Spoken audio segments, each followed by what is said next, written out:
Hello everyone, আমাদের বাপের বাড়ির এখানে চড়ক উৎসবে কি কি হয় দেখো। যখন আমি এখানে থাকতাম তখন ভিডিওগুলো করে রেখেছিলাম। এই যে কুমিরটা দেখতে পাচ্ছ, যখন এখানে মাঠ ছিল তখনও এখানে কুমির হতো। এত বড় একটা কুমির বানানো হয় এখানে। আগে আমাদের এখানে একটা খেজুর গাছ ছিল, সেই খেজুর গাছের ফল দিয়ে এটা বানানো হতো।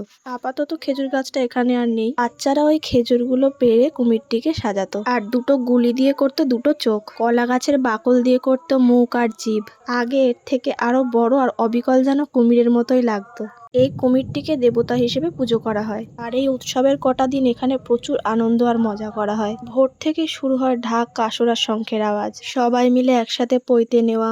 আমাদের নিয়মে যদিও এগুলো নেই, তবে এটা দেখে খুব মজা লাগে। ঝাঁপ হয়, কয়েকটা দিন যেন অন্যরকমই আমেজ থাকে। আর পাড়ার সব ছেলেরা এখানে বসে তাস খেলে আর মাঝে মাঝে বলে ওঠে, ভোলে বাবা পার কারেগা, বোম বোম তারক বোম, অনেক রকম স্লোগান দেয়। ছোটবেলায় এর মজাটা একটু আলাদাই ছিল।